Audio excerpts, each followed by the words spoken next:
Yashodanandana Braja Janardana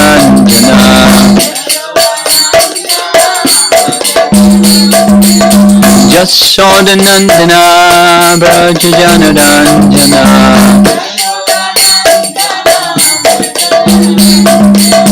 Yamunatira Vanachari Yamunatira Vanachari Jaya Radha Madhava Kunja Bihari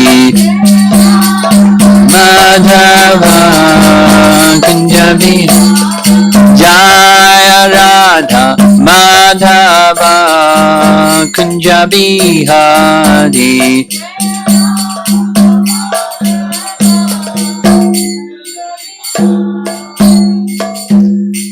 Jayo Vishnupad Paramahamsa Parivijagacharya Astatara Satasi Srimada's Divine Grace A.C. Bhaktivedanta Swami Srila Prabhupada Ki Ananta Koti Vaishnavadinda Ki Gora Premanandi.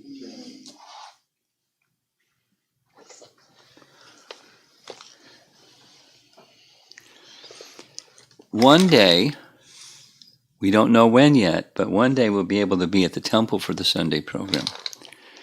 But this is the next best to this temple for the Sunday program.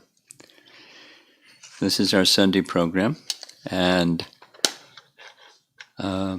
since commonly on Sunday there's some new people that join us, we've taken a topic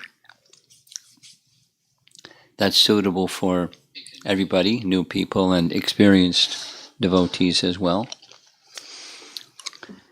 And that is, the topic is books are the basis. Those who have been involved with Krishna consciousness for some time, they know that there's this phrase that Prabhupada used, kind of like a way of describing the totality of our activities together. There's four things. Books are the basis. Purity is the force. Utility is the principle. And preaching is the essence. I'll do them again. Books are the basis. Purity is the force. Utility is the principle. Preaching is the essence. Shall I say it again? One more time. Books are the basis. Purity is the force. Utility is the principle. Preaching is the essence. Wow, you have a good memory. Can you say even without the rest of us? What's the first one? Books are the basis, right? Yeah. Books are the basis. Purity. Purity is the force. Utility. Utility is the principle. Preaching. And preaching is essence. Essence. So do you know what utility means? Utility, to utilize something. Out there is Krishna's energy, and over here is you and me. Things that are out there in Krishna's energy, they're meant to be used, utilized in Krishna's service. That's the principle of our life. Utility is the principle. But to do that consistently, it takes something inside. It takes purity. And what's the standard for purity? What's the standard for how things are to be utilized? That's the Vedas. Books are the basis. And then utility is the principle, and preaching is the essence. That is, we try to live by and give others the opportunity to live by these same three things. Utilize things, everything out there, it belongs to Krishna. We should utilize it in service to Krishna. Utility. To do that requires purity. Purity is the force. books are the basis for establishing how things are to be utilized and keeps us moving towards the position of purity, and then expanding all of that in our lives and into the world. That's the essence. Those are the four. That's our lives. So books are the basis. That's the topic for this evening.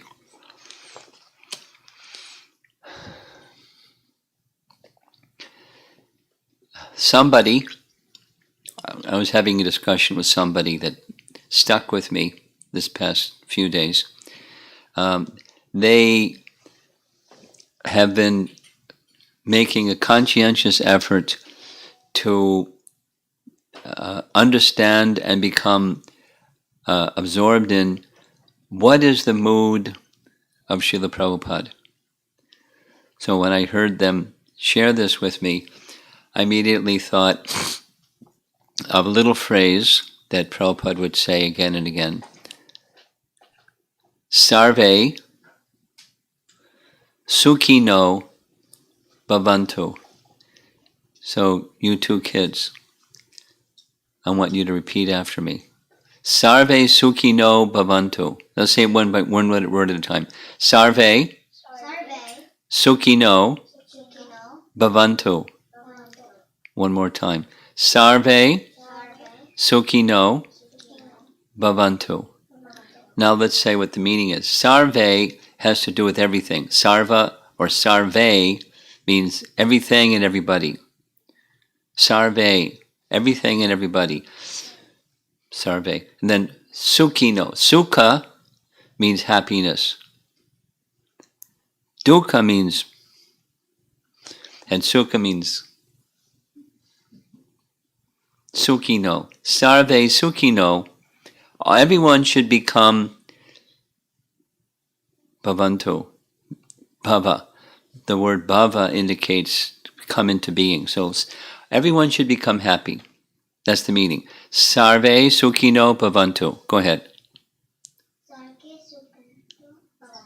One more time. Two more times. Go ahead. Sarve Sukhino Bhavantu. Very good. So that was Prabhupada's mood. Prabhupada's mood was, in the whole world, everyone should become happy. And why did he speak like that? Because that's what Krishna wants. And a devotee of Krishna wants what Krishna wants. And Krishna wants that everyone should be happy. But there's a problem. Not everybody's happy. People are unhappy. Part of the reason people are unhappy is they don't even know what happiness is. And the reason they don't know what happiness is because they're an illusion. They've accepted that which is not to be that which is, and that which is to be that which is not.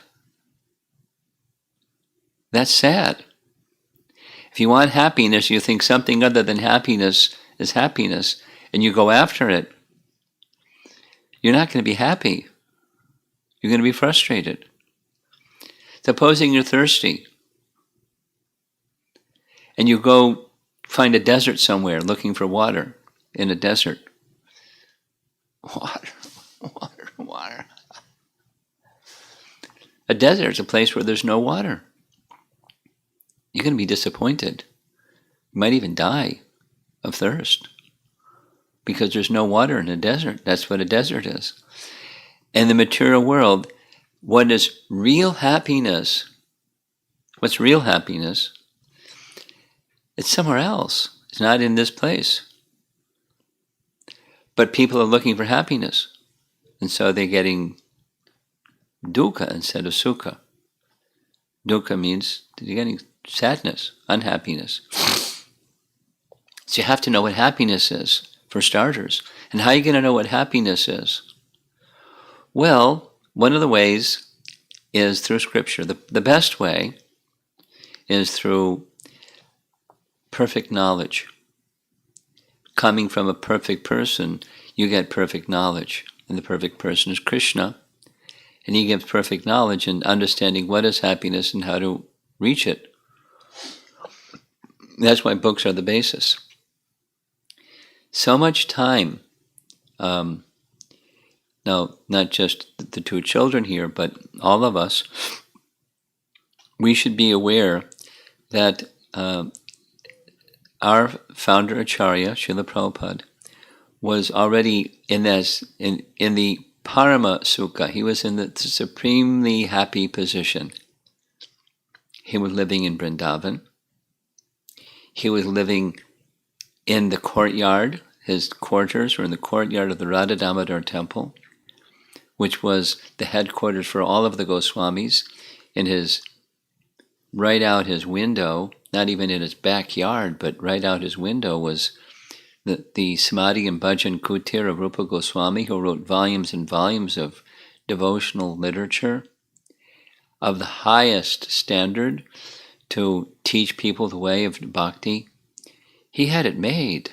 He was in the holy land of Krishna, at the lotus feet of one of the principal deities in all of Vrindavan, saturated with the messages of transcendence from Rupa Goswami and all the other acharyas, and he left. He left all of that. He often spoke. He considered that his home. And he was elderly. When he left Vrindavan, he was a senior citizen. He was 70 years old. 70 years old. And he left Vrindavan to go to the West to meet people he didn't even know, to give them happiness, at least the opportunity. He tried to do that right in India. And it didn't happen. Same person, more pious place, and it didn't happen. And there was a reason. Krishna wanted the people in the outside of India parts of the world, the English-speaking parts of the world outside of India, to receive the mercy of Lord Chaitanya and the teachings of Lord Chaitanya, the teachings of pure devotion. So when he went to the West, it was a struggle, but kaboom! That's called the Hare Krishna explosion. There was a Hare Krishna explosion. Kaboom! There's probably a better way to say it than that, but it was a Hare Krishna explosion. And when he came, he brought books. He brought a pair of kartals. You like playing kartals? I can tell. As soon as we sat down, you wanted to play kartals. Forget the words of the song, I just want to play kartals. But he brought kartals, and he brought 2 metal trunks of books. And in the preface section of those books, not only Canto 1, Srimad Bhagavatam, but each successive canto, all 12 cantos, have the same verse at the very beginning. If you know the verse, you can say it with me. Tadvag visargo janata agga viplavo yasmin pratishlokam abhadyavat namanyanantasya yashon kataniyat shinvanti gayanti grananti sadavaha. That's a nice one. Tad vag or vak. In Sanskrit, vak means to say. Tadvag visarga. Visarga means creation. There's 10 topics in the Bhagavatam, and visarga is one of the topics. The sarga and visarga, the first 2 topics, the creation and subcreation. So tadvag visarga janata agha viplava. Viplava is that explosion, the Hare Krishna explosion. Viplava means a revolution. Kaboom! And in the lives of sinful people, Janata Agha, Janata's people, like the Janata party, Janata Agha, Agha means sin. So these words, although irregularly composed, that's this verse is spoken by Narada Muni as an instruction to Vyasa, even if your writing isn't perfect. Abhadi, irregularly composed. Even if there's flaws in the composition. In the Bhagavatam, there's no flaws. But even if there's flaws, that's not what's critical. What's critical is the Uttama Shloka, the Supreme Lord. Ka Uttama Shloka Gunanavadat. Gunanavadat means describing the activities of the Supreme Lord. Ka Uttama Shloka Gunanavadat. Excuse me, that's another verse. Namanyanantasya yashon kataniyat shrinvanti gayanti grinanti. Shrinvanti gayanti. Gayanti. Shrinvanti gayanti grinanti. Sadhavaha. Those who are sadhava, those who are thoroughly honest, they'll be very pleased by prati shlokam. Prati shlokam. Yasmin prati shlokam abhadyavat sapi. Each stanza, each phrase, each word of glorification of the Supreme Lord is very pleasing to the ear and to the heart.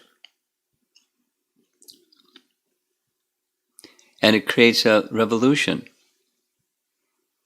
So the Sarve Sukhino Bhavantu phrase, Prabhupada said it many, many, many times. Many, many, many. So many. He said, this is Vedic civilization. Let everyone be happy. So he was bearing that message of happiness. And he knew that people weren't happy because they didn't know what happiness was. They were mistaking illusion for happiness, or sense enjoyment, or fruitive activities that produce economic benefit, that produce sense gratification opportunities.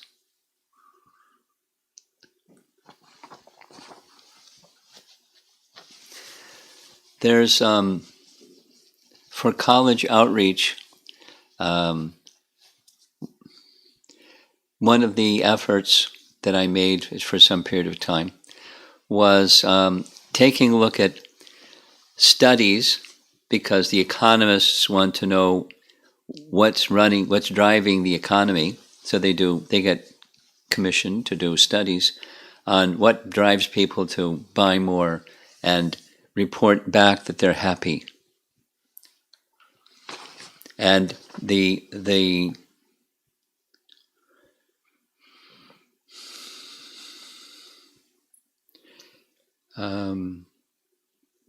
principle of economics is consumerism.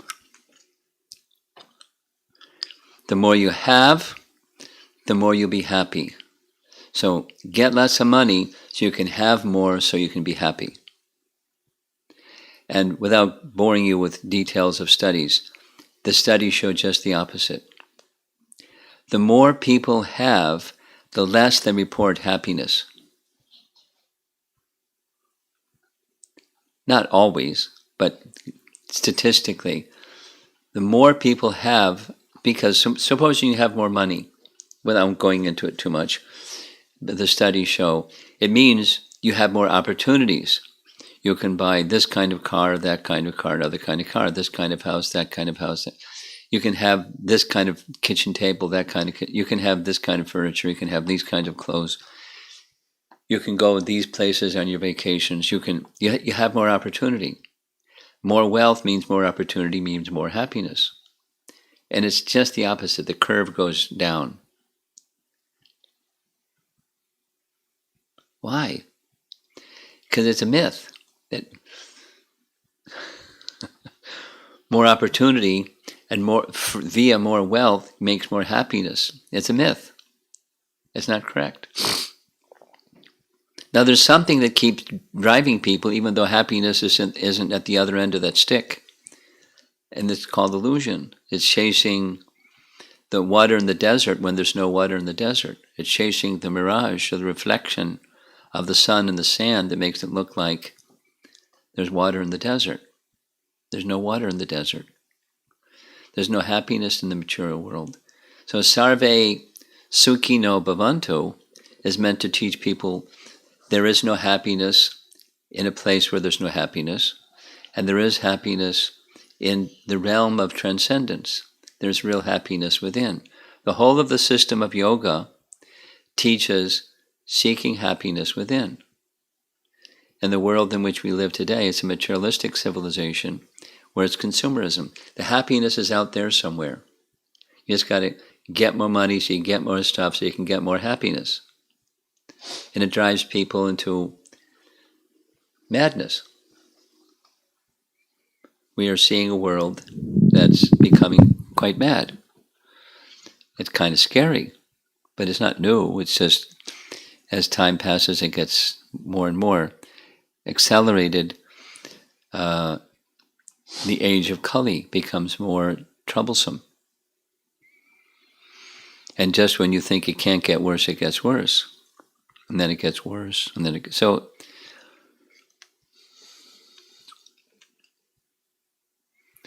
Sarve Sukhino Bhavantu. Prabhupada brought with him the means for people to find happiness. That's the books. And the mood in the Bhaktivedanta purports, again and again and again, and in his speaking, hear recordings of Prabhupada speaking, again and again and again. The voice depends upon the location, his audience, but he just wanted people to be happy. He gave everything to his very last breath for that purpose. And happiness is spiritual happiness. And persons who are a little pious know it, but they don't know what spiritual really is. They don't know what transcendence really is. They don't know who Krishna really is. And so he wanted very much to give the opportunity for everybody. Certainly those who came forward and said, yes, I want to know more. But even the people that didn't come forward, he wanted everyone to at least have the opportunity. And the opportunity is a little more prevalent. Of course, things will get back to normal, whatever normal is, after some time. But during this pandemic situation, it's been a really good opportunity for a lot of people. I've received this kind of feedback from people for the last couple of months. They've had more opportunity than usual to read Prabhupada's books or to be involved in reading with others. I'm speaking now just not only to the people that are seated in the room here, but to all the other people that are watching remotely. Take advantage of this opportunity that's has its numerous unpleasantries, but it has this, at least one, significant advantage of the time that's made available to not just get caught up on stuff. That's okay, get caught up on stuff, but take the opportunity to go more deeply in the gift of transcendental knowledge that is made available in Prabhupada's books. Just a little sharing. I visit China. Now I haven't had no plans in the foreseeable future to visit China, given the pandemic thing and everything else that's going on. But one of the largest gatherings of devotees is in Beijing. And so one time when visiting there, it was on a weekend, I was asked to speak about the importance of reading Prabhupada's books. And the place was packed. There's no center, it's just there was a hall and there's a lot of devotees. And we spent about 2.5 hours on this topic, the importance of reading Prabhupada's books. It's the foundation. Books are the basis. It's the foundation of going from where we are to where we want to go. We don't even know where we want to go really is. The goal of life is not clear. Na te vidu svartakatim hi Vishnu. That's a statement by Prahlad to his father Hiranyakashipu. But persons of this, it was true then and it's true today. People don't know. Vid means to know. Na te vidu. People don't know. Sva artha, the real self-interest. They don't know what their real self-interest is. And when they don't know, they're going to take something else that's not really their self-interest and pursue it. With some enthusiasm. Heading for the edge of the cliff, full speed ahead. Not knowing, whoa, there's the cliff and you fall off. That's not a real self-interest. Or head for the ditch or something. Something that's not our real self-interest. So it's important for people to know what the real self-interest is and what the distractions from real self-interest is. So the books, the Bhagavad Gita and Srimad Bhagavatam and our principal devotional texts, both understandings are there. The distraction and how to become free from distraction, and what's on the other side of distraction. What's transcendence like? In our morning and evening classes, it just kind of happened this way, we've been discussing Krishna's pastimes, different sections of the 10th canto. Krishna's pastimes, that's the goal. So what's it like where you're in the realm of spirituality, you're in the realm of pure devotion, where everyone, there's no Black Lives Matter movement and no frustration and no this and that and the other thing. No conflict, no worldly selfishness. When that's gone, what's left? What's it like? So the description is there of life that's like that. One of the sections we just completed was the serpent that was swallowing Nanda Maharaj. So there was a problem because there was a serpent who had previously been a denizen of one of the higher planetary regions, but he made a big offense against some sadhus.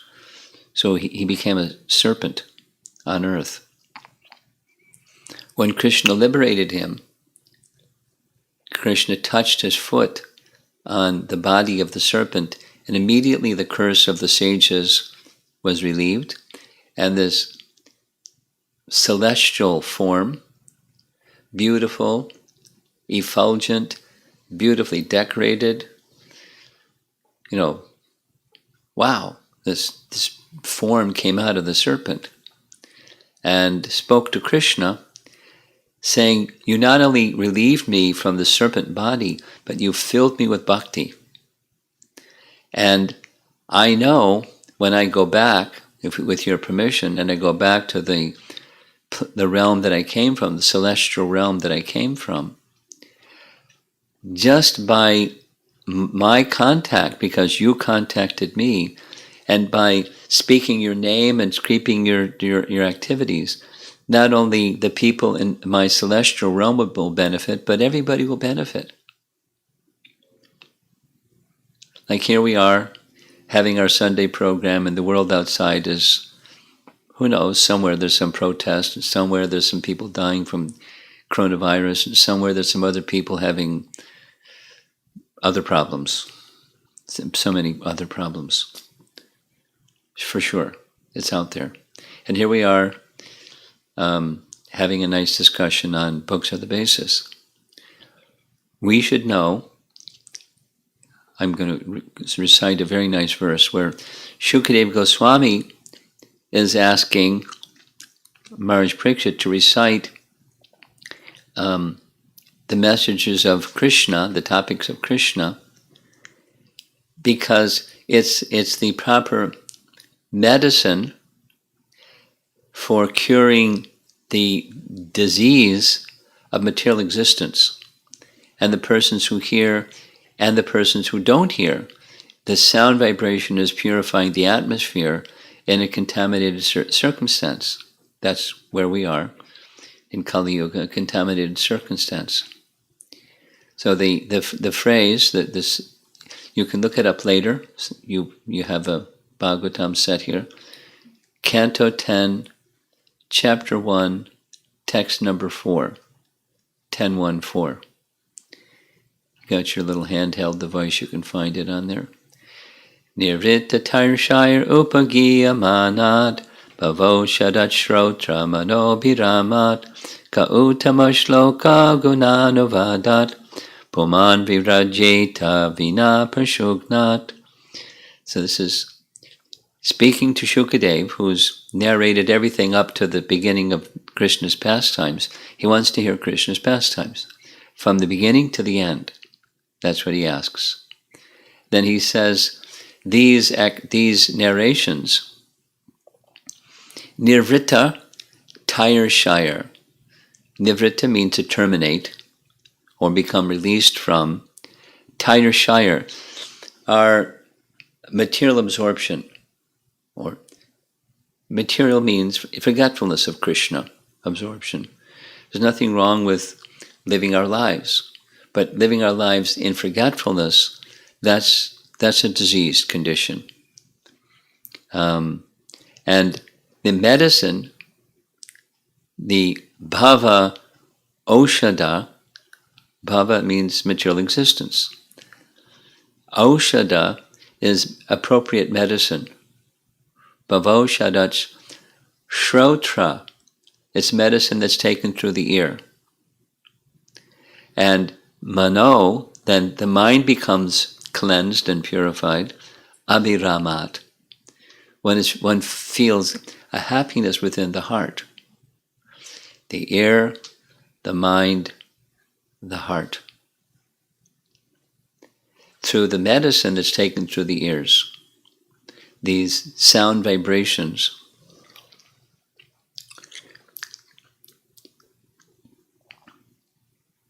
Glorification, this transcendental glorification is relished by those who are no longer interested in the false temporary glorification of this cosmic manifestation. Descriptions of the Lord are the right medicine for the conditioned soul, undergoing repeated birth and death. Therefore, who will cease to hear such glorification of the Lord? Puman virajeta. Puman means a person.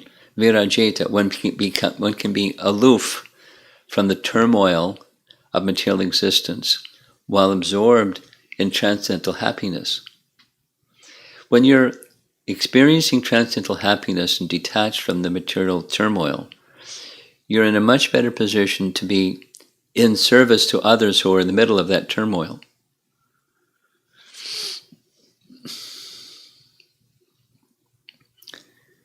Yesterday, there was a little episode where one of the family members, something happened, and they hurt their head right in the middle of a class. One of the children bonked their head. And there was turmoil. But, the turmoil didn't help the kid that got bunked in the head. Fortunately, there was somebody in the group here that had some medical training and they knew what to do. Just a little adding to this. A few evenings ago, we were at an young American couple. both husband and wife are practicing nurses by profession. And the wife, we just had conversation before the little discussion, and she explained that she works a night shift. She goes in at 11, comes home at 7 in the morning. I said, what's it like? Must be, very difficult. She said, the last couple of weeks it's been really difficult. I said, COVID? She said, no. Demonstrations. I said, oh, is it the demonstrators and the police or the demonstrators and the counter-demonstrators? She says, neither. It's the demonstrators and the demonstrators. The protesters and the protesters clash. And people come to the hospital all bloodied up and, really, and in their minds really disturbed. The last couple of weeks has been, it was. This is much worse than the pandemic, the coronavirus people coming in, because that's disturbing. Because they don't know if they're going to live, and they can't breathe. But when someone attacks you, that's another thing. So, it's a wild time that we're living in, but it's a wild age. So what do you do? How can you be in the midst of turmoil and help the calm people? It's one of the things that people that are calm have as a service, to help people that are not calm become calm. And part of it is to know what should you do when you bonk your head and it hurts, like that's what happened. But then also, what this nurse was saying is helping people get back to their mental stability. And then, then a longer term situation of giving benefit is to give spiritual cognition. That's the Sarve Sukhino Bhavantu. Sarve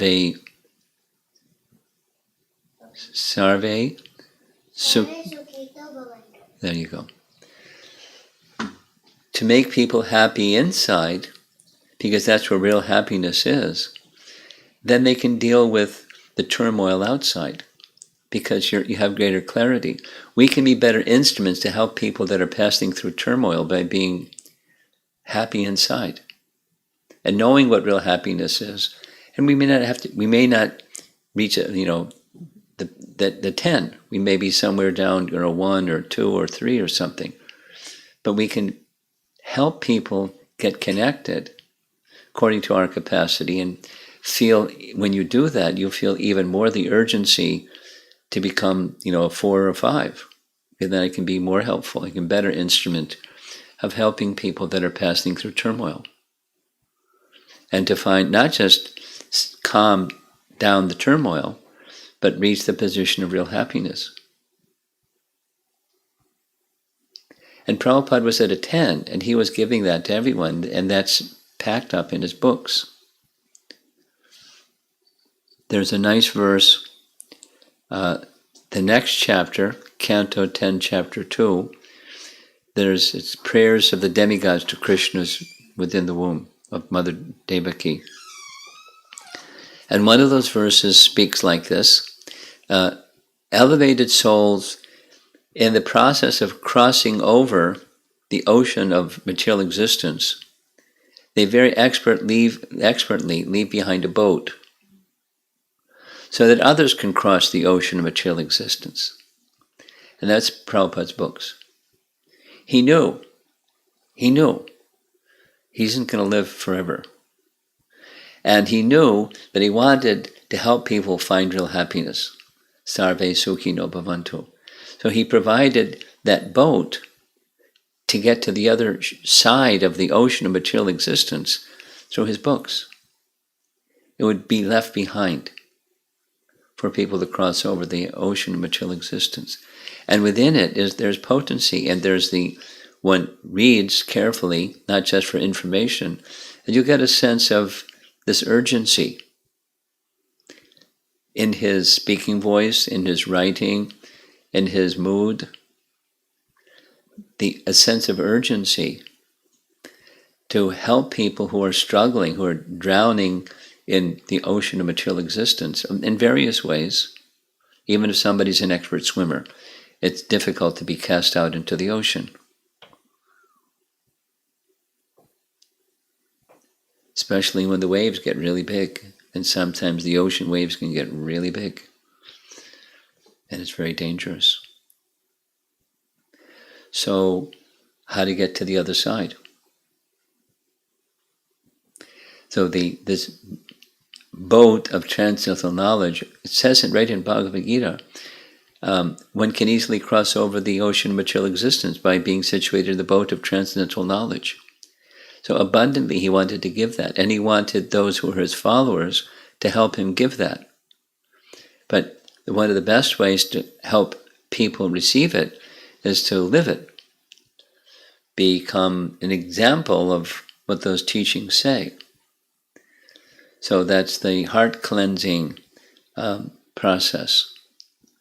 And as the heart becomes cleansed, there's another phrase that's very nice. It's in Chaitanya Charitamrita. Bhavagraha Janardana. Janardana, commonly, it can have different meanings, but commonly it's a name given to the Lord of the heart. Do you know that inside there's a soul that's animating the body? And there's Janardana also inside the body. He's the Lord of all souls and all bodies and all things. Janardana. And Bhavagrahi means he reciprocates with the bhava, the mood, the regard that you have for him. Whatever is your intention, like, I don't know, different people have different intentions. Different young people. Some people like sports and some people like this and that. Just before coming to Chicago, I was in Houston for a while. And right outside where I'm staying, the sannyas ashram, there's some other homes of families. And there's a girl who's like really into basketball. She can dribble behind her back and between her legs and, this hand and that hand, shoot. And she's, the ball is not too much smaller than her, but she's like into it. So that's her bhava, or bhava grahi janardana. Bhava is spiritual intention. So Krishna, Janardana, he accepts our spiritual intention. He knows and he reciprocates. So if we want happiness and we want others' happiness, that's compassion. And not only you want others' happiness, but you know what the cause of the unhappiness is. It's not just a little boy bumped his head on something, and that hurts. I mean, that's there's a deeper. What's the root cause of unhappiness? That's a good question. What's the root cause of suffering? According to the Vedas, the root cause of suffering is ignorance. Because from ignorance comes ignorant desire. And from ignorant desire comes ignorant activity. And from ignorant activity comes suffering. The root cause of suffering is ignorance. And the antidote for ignorance is no ignorance, or knowledge. The antidote for darkness is light. Turn on the light, darkness is gone. When there's transcendental knowledge abundantly, one can live one's life in full. The little girl can play basketball. Or someone can, do their thing.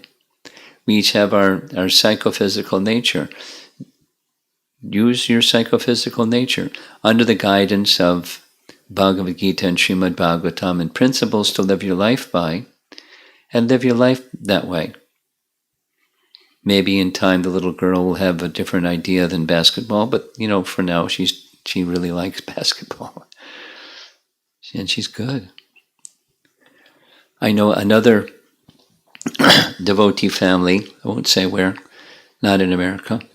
The little girl, she is maybe 7, and she wants to be a gymnast. And she's got her role model hero. And it's an American girl that's a celebrated gymnast.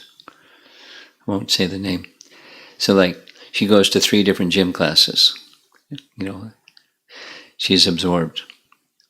Bhavagraha Janardana knows.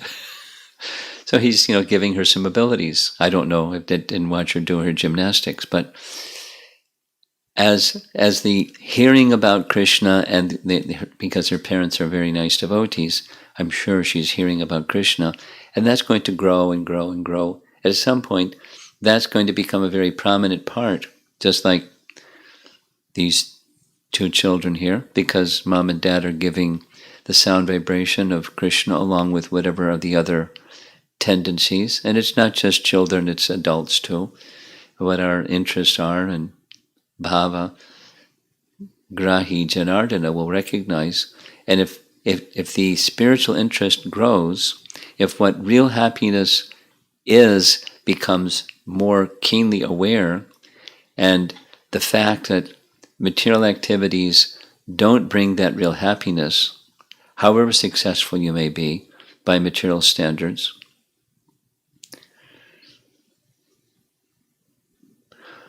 what's real happiness? What's the standard of success? We did this in several colleges. In the world today, what's success? In the world today, what's failure? And then 2 groups. What do people in the material world, what's considered success, and are you a success? And then next, in the spiritual conception, what's success? And are you successful? And what do you need to do in order to become successful? And which is the position of real happiness? So anyway, the books make it very clear when you read them carefully, thoroughly, systematically. It's very clear that we have our duties in this world that we are to perform. Krishna says in Bhagavad Gita to Arjuna, perform your prescribed duty. And always think of me. Mama nusmara yudhyacha. Always think of me and perform your prescribed duty. So we perform our prescribed duty nicely. And always think of Krishna. And the most important part, both are important, but most important part is always think of Krishna. Because even if it's irregularly composed, as this verse that we read, if there's some flaw in our execution of worldly duties, the correcting principle is the spiritual principle. The light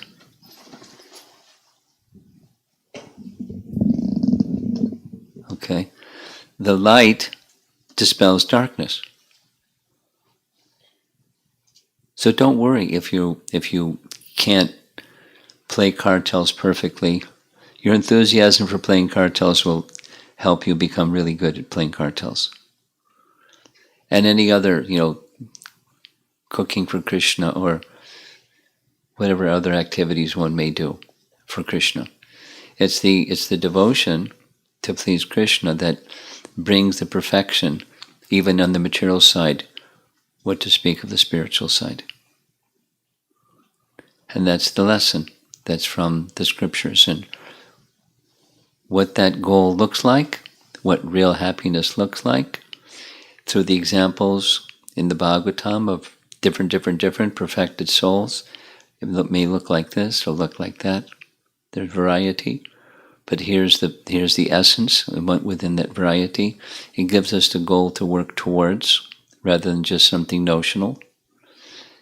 The sound vibration is purifying. So, the summary, books are the basis, please take opportunity that were readily provided to us. The Bhaktivedanta purports are abundant. There's so much material for reading and discussing. We can fill our time up easily. Take advantage so that your life can become progressive spiritually and feeling a sense of fulfillment and contentment. And then you can be a better instrument with the turmoil that's around us in the world today. From the position of knowledge, where the light's on, and you can see what's going on and be helpful.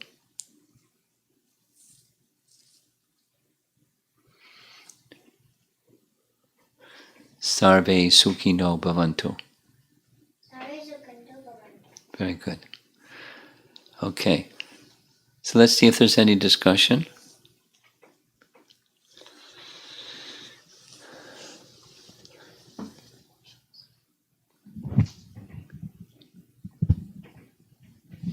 Hare Krishna Maharaj, thank you very much for such a nice talk.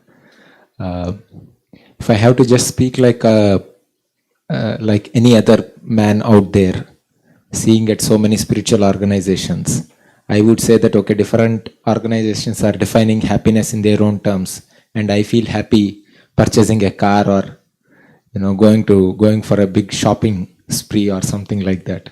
How do we address such questions, Maharaj?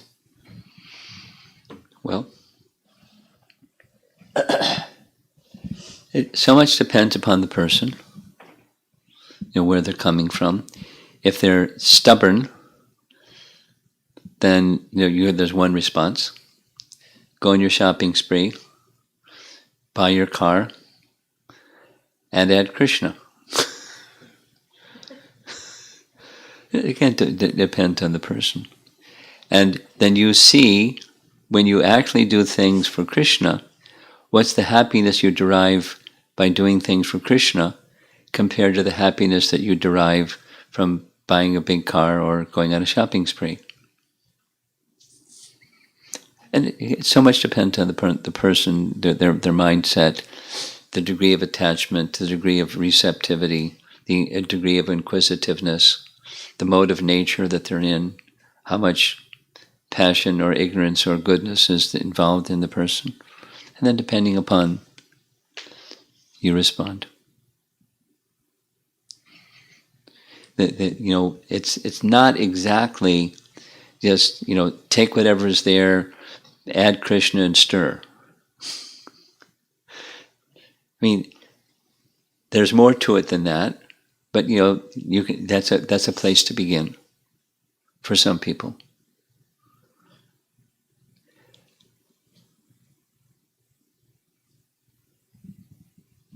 Thank you. And I've been listening lately to Bhagavad Gita lectures, and Prabhupada has been speaking in 10 different places around the world on Yad Yadacharati Shreshas Tatadive Tarorjana. And Prabhupada has been explaining, everyone accepts a leader. If it's not Krishna, there's someone else, and everyone accepts a leader.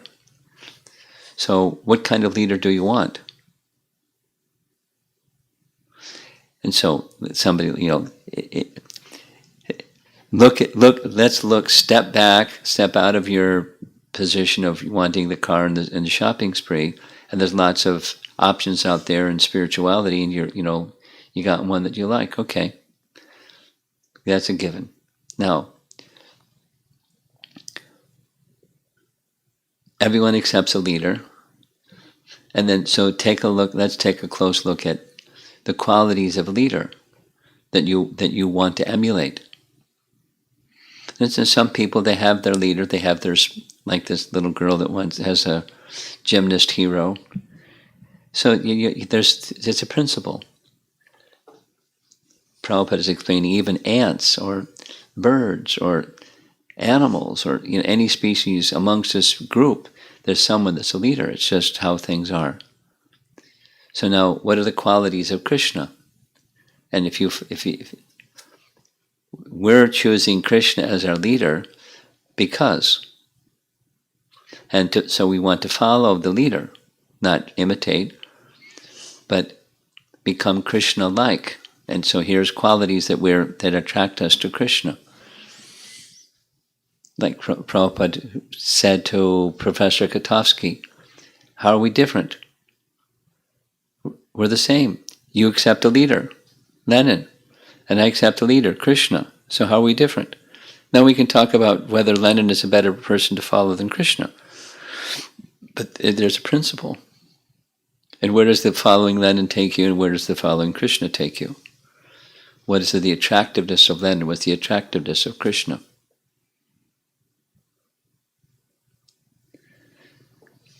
But some people are not philosophical. They're not going to relate to any of that. So it depends on the person.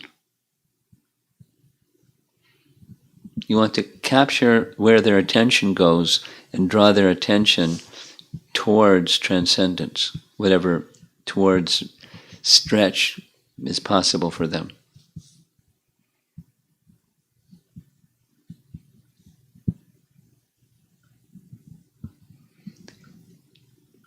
Anything else in the room? Because otherwise we'll go to the online questions.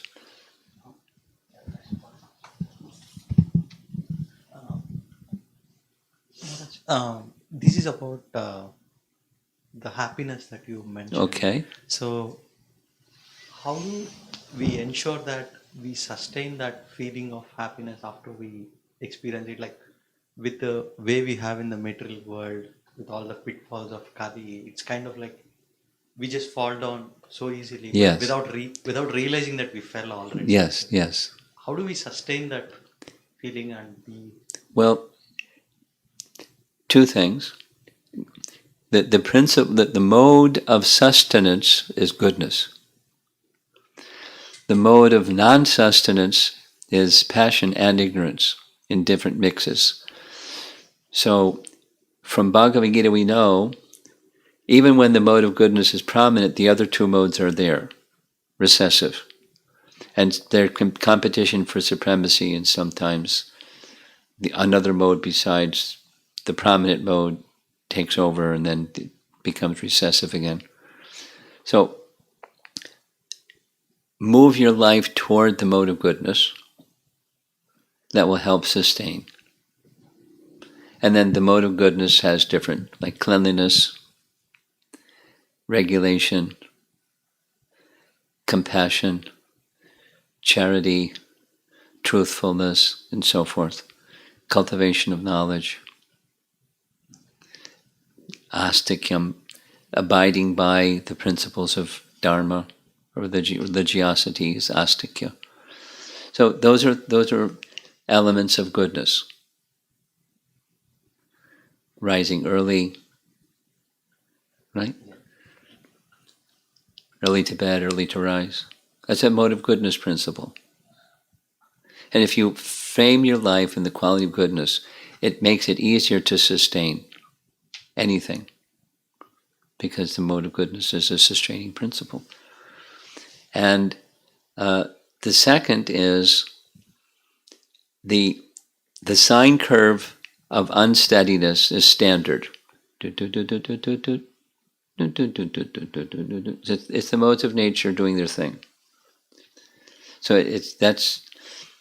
you move more towards sustenance the more that there's purification. You take up activities that you know are purifying, and eventually you'll become purified, and then things will sustain.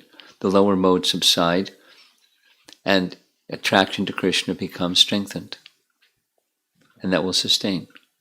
And it's natural. The healthy state is natural. The unhealthy state is unnatural. Like 98.6. That's normal temperature. And too much and too little is not normal. So 98.6. So what's our natural state? And the awake state is natural, so it gives inspiration to go towards it because it's natural. That's the healthy state. So we do those things that are spiritually healthy, and it will sustain more. By regular spiritual practice, so we sadhana, or abhyasa in the language of Bhagavad Gita. By practice, sustaining becomes more prominent. So when you're practicing, sometimes I feel and sometimes I feel. Sometimes, so that's unsteady, and then steadiness comes by purification. And it's natural. 98.6. Thank you. Okay? Anything from you? Your good wife? Any thought? Anything? Off topic is fine. Just anything. So daily we'll do chanting and puja every day we are doing. Good. But sometimes I feel that it is like a duty, or it's like mechanically I'm doing. Mm-hmm. So if I want to overcome that situation, what should I do? Nice question. It's not an uncommon question, so you're a strange person. It's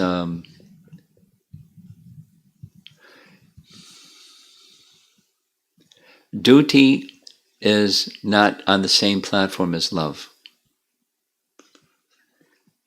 But we do things out of duty because they're duty. And once we start doing things out of duty, because if the duty is something that really should be done, it will come to the point of steadiness. Just like, here's a real simple one. Most parents have to remind their kids to clean their room. I mean, maybe your kids, you don't have to remind them, but most parents.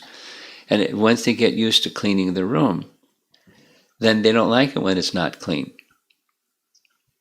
But if you just go in and clean the room, then they'll never have that experience of cleaning and what it's like to keep things clean.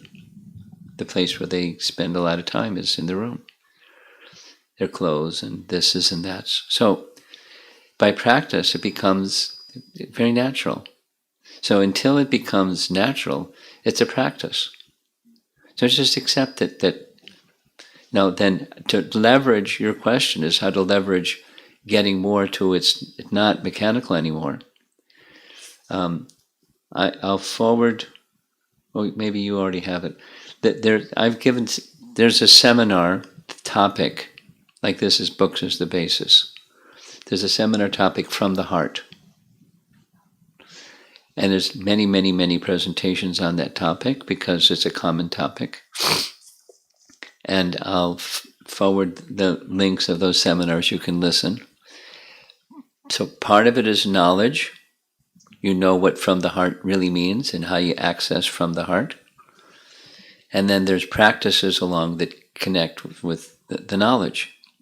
So then you can move more to the point where you're chanting and you're performing puja for Krishna's pleasure. That's what bhakti is. That's what bhakti is. For the pleasure of Krishna. Anukulyena Krishna Anushilanam. Rupa Goswami's language. Anu Shilana. Shila means behavior, conduct. Anu means to follow. Anu Shilana. Krishna Anushilana. For the pleasure of Krishna, Anukulyena Krishna Anushilana. Living your life from that place, that's bhakti. It's when the heart is oriented towards for the pleasure of Krishna only. We're not used to thinking like that. We're used to thinking, I'm at the center. You have to work on it. It's just we're covered with false ego, and so what's in it for me is that's the place we're operating from. is not what's in it for Krishna. And bhakti is what's in it for Krishna. And so until that bhakti becomes awakened, what's in it for me? Consciousness blocks the happiness, from the heart happiness.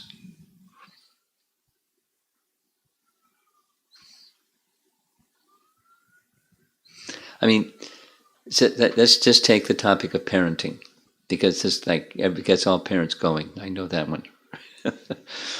You have 2 lovely children.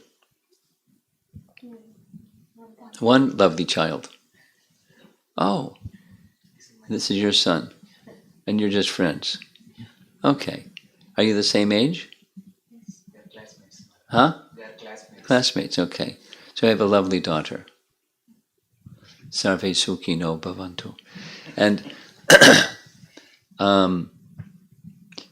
so you do things since infancy out of love of mother for the child, and there's affection naturally reciprocal from the child to the mother, and there's a happiness there. From my vantage point, I'm a sannyasi. I see the love of mother. Prabhupada said it too. The love of mothers is the closest thing to spiritual love, because it's selfless. What mothers do for kids may not recognize it, but they're sacrificing and sacrificing and sacrificing. Their life is centered on their child. Now, how does Krishna fit into the picture? Well, animals and insects and birds and all species of life, they also produce offspring. When I was in Houston, in the sannyas quarters, there's a little patio, and I was I went on the patio and was watching a robin, red-breasted robin, feeding her little baby birds. And I didn't even know there was birds in there babies until they stuck their neck out because they wanted something, and there's like 3 of them, and making the little chirping sound, and Mama Bird was happy doing Mama Bird, giving yummy things to the little wingless birds, and she was happy. And then I came and she was like, uh-oh, looking over at me, looking at her little baby. So she didn't have to go to school. She just, the instinct of being a mother was there. But there's no Krishna consciousness. It's not for Krishna. So how to go from being a mother to this is for the pleasure of Krishna? That's a transition of consciousness, that the human form of life has the opportunity, instead of being like the birds and the animals and the insects, where they also look after their offspring, to go to Krishna consciousness, being a mother and being the child of the mother. Like, where's Krishna in the picture? So that the sadhana is to help put Krishna in the picture. It's a very specific, these 2 things, puja and japa, they're to put Krishna in the center. And that's 98.6. That's the healthy condition, and we're not in the healthy condition yet. So we're taking some medicine. Bhavo sadach shrota mano viramat.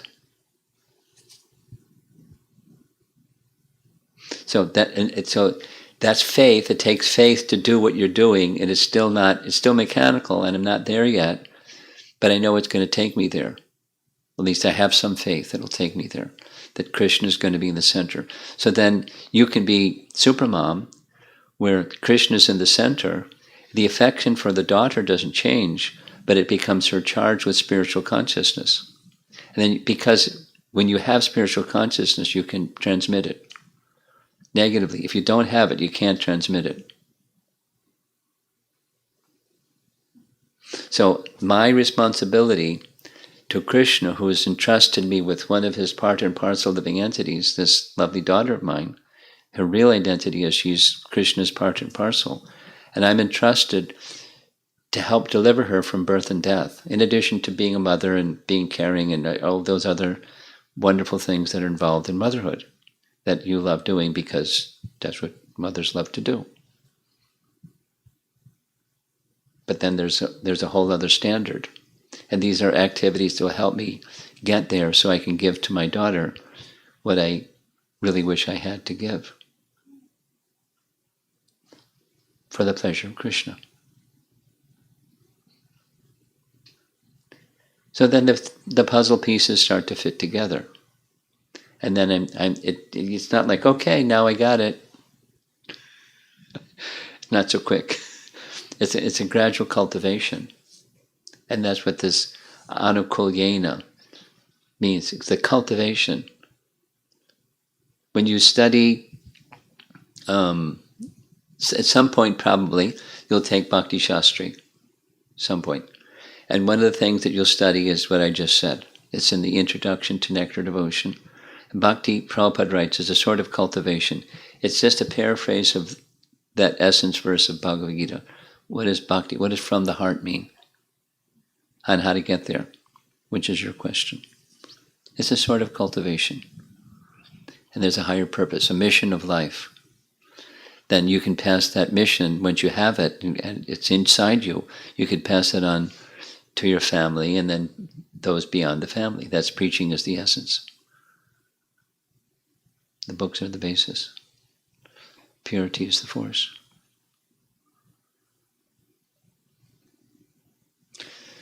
So I'll send him the link from the heart, and you can view and see if it helps. Thank you. Good. So we're ready for online. This is from Taruni Radha Mataji.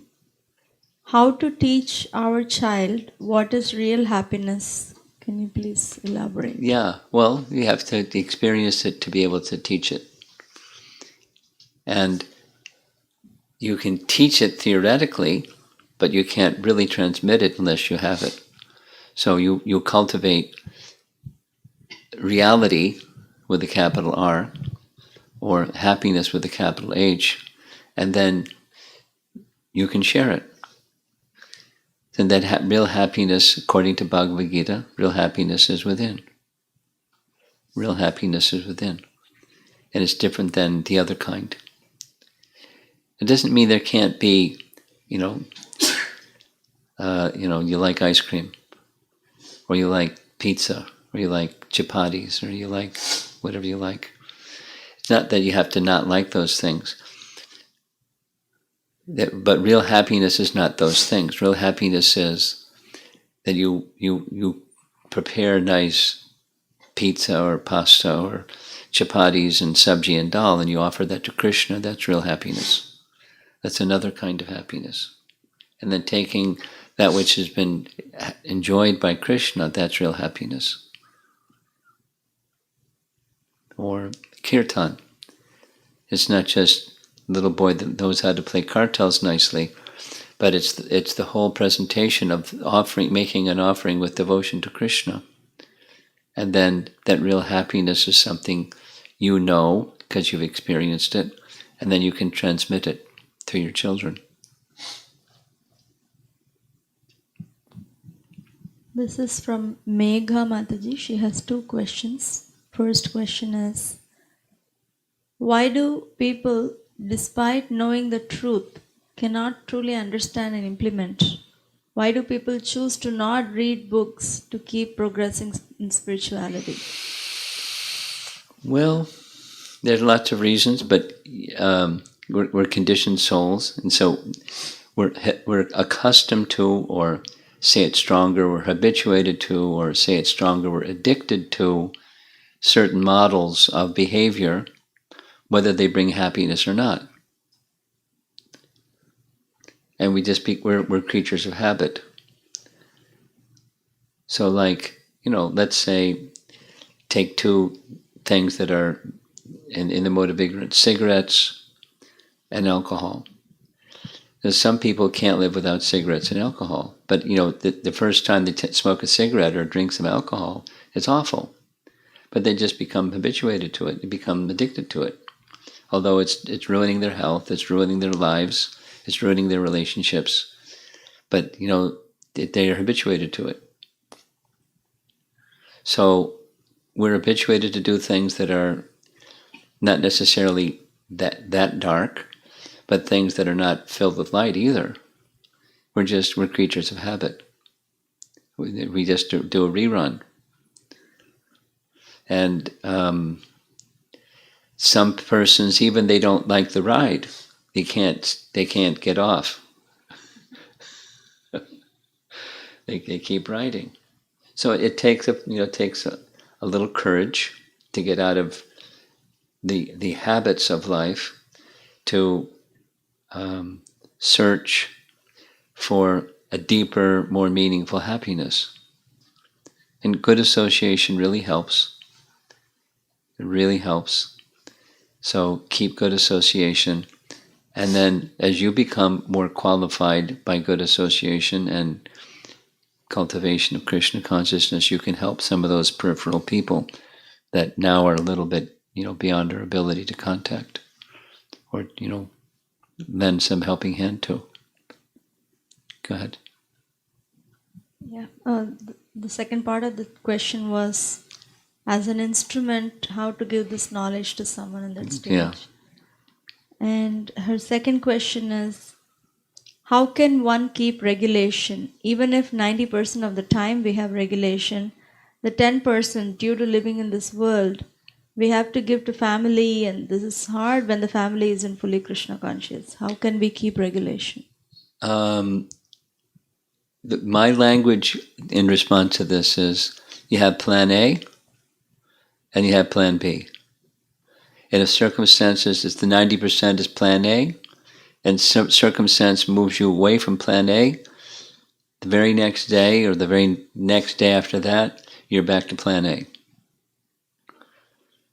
That's mode of goodness. That's the 98.6. Is regulation is a mode of goodness characteristic.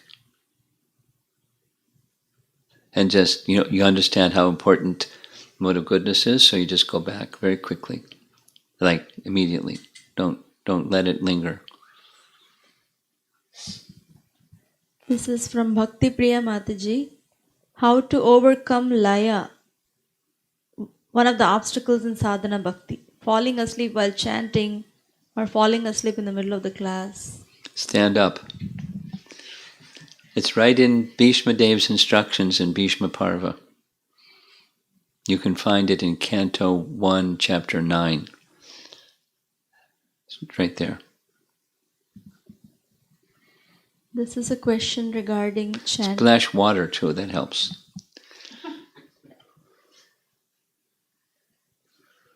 Jump up and down if you have to. Go ahead.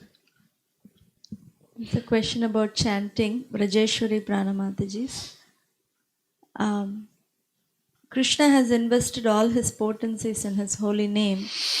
I understand that I am far away from experiencing it, but I would like to at least understand it theoretically some more. Can you please elaborate? Sure. It's theoretical, but not and not experiential. But the principle is Krishna and Krishna's name are not different. And so just as Krishna has all potencies, his name has all potencies. That's the principle. And we don't have the realization of that, because we're covered. But with faith in the scripture and faith in the teachings from the teachers that are giving the message of the scripture, we move forward with faith. Go ahead. So this question is from Sasireka Mataji. Okay. She has two-part question. The first one is, only liberated soul is happy 24/7 in a day. How can Kanistha devotee can always stay on the platform of spiritual happiness? Go beyond being a Kanishta, that's how. Until you do, you'll be not always there. And the second question is, ignorance is the cause of suffering, but even one has shastric knowledge, then why they forget to implement when he faces situations? Because we have more affinity for ignorance than for knowledge. Okay. Then Rati Prabhu's question, you mentioned about purification of the heart by the process of hearing. Specifically, you said ear, mind, and heart. Yeah. I would like to hear more on how this process actually works and purifies our hearts.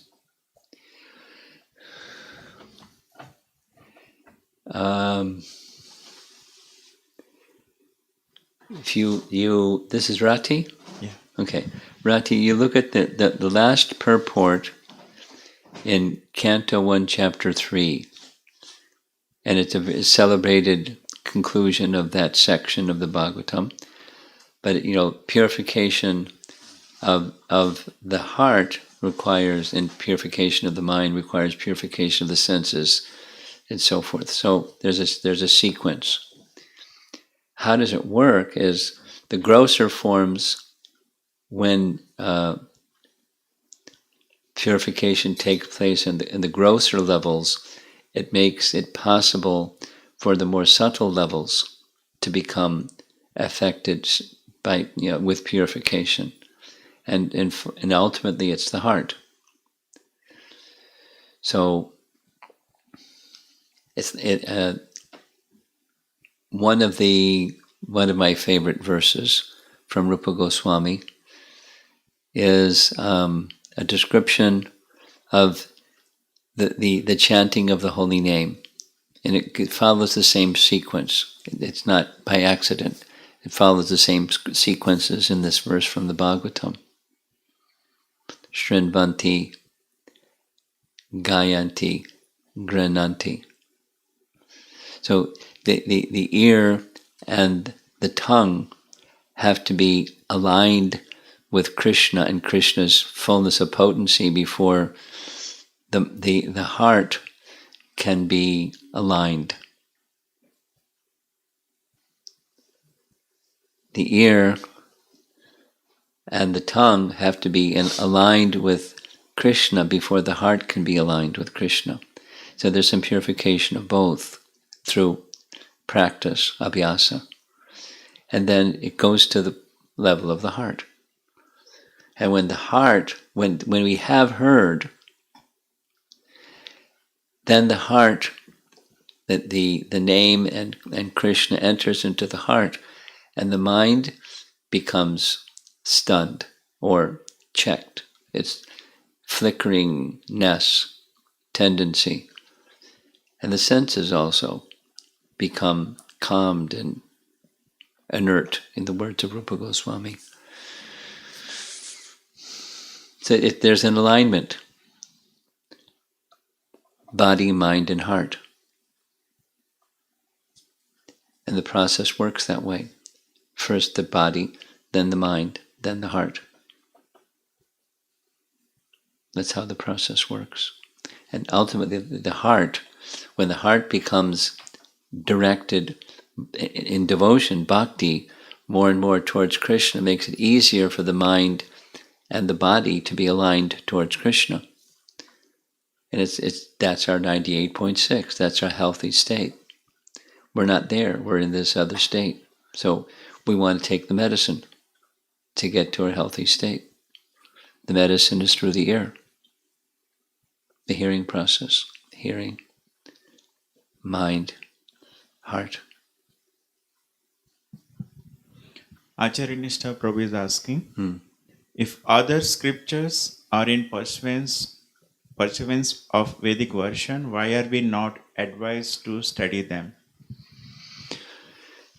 Well, we study under the direction of our acharyas, because that's the principle that Krishna has given us. So if our acharyas make the Krishna connection with authority X, Y, or Z, we're interested. because we're faithful to our authorities, to our acharyas. It's like a woman who's married, a faithful woman who's married, doesn't look around and say, "Oh, he'd be a nice husband. Oh, there's even a better husband." The faithful wife doesn't do that. It's not exactly the same, but it's something. There's a chastity or faithfulness to our founder acharyas, and we're respectful that other entities, other teachers and teachings, they're nice. So if our acharyas connect us with them, we're good because we're faithful. Okay. It's like your daughter here. She was like smiling as soon as we walked in. Big greeting smile. It was really nice. And different children have different personalities. Some are shy and hiding behind, and don't show any joy like your daughter showed. But when there's a welcoming from mother and father, even if it's a shy child, and time their shyness will subside because they see mom and dad are comfortable with our guest in the house, and then they'll start behaving with the guest in the house like it's mom and dad. I mean, not the same, but more at ease. So like that. We're faithful to our acharyas, and everything that we need is there. We don't need something else. We can be respectful, but we don't take shelter there. We take shelter with our acharyas, the children with their parents, and the wives with their husbands, and who our protectors are, and who we're receiving shelter from. We take shelter there. It's natural. We respect. Like, for example, in Rupa Goswami, one of his writings is Padyavali. And Padyavali is a collection of verses from all over the place. Some persons in our disciplic line, some persons not in our disciplic line, and some persons that are just unknown. And we're with Rupa Goswami. So we like this one, we like that one, because Rupa Goswami has given them to us. And that's sufficient, more than sufficient. We have this, broad picture, and we're at his feet.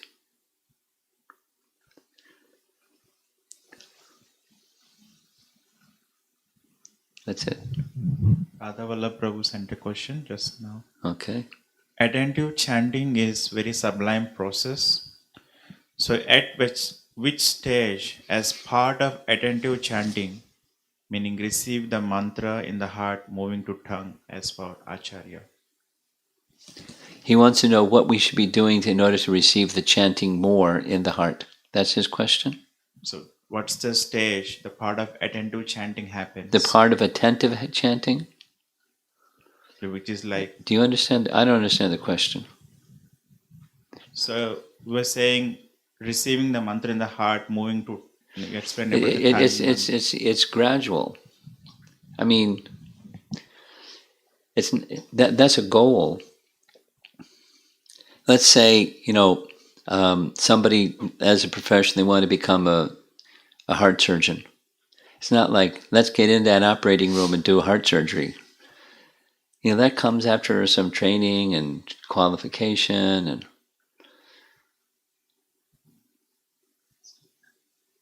so it's chanting from the heart is something. And on one hand, it's natural, but in our diseased condition, we're not there yet.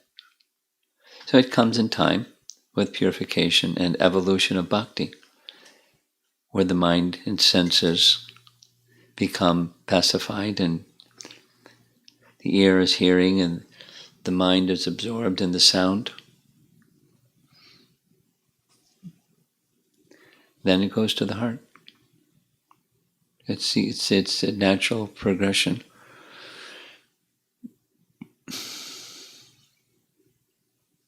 Like love. to go from duty to love. The performance of the duty of puja and chanting to the position of love for Krishna. It's a maturing stage. Okay? No. You always have several questions. Okay. Thank you very much. Prabhupada ki. Jai.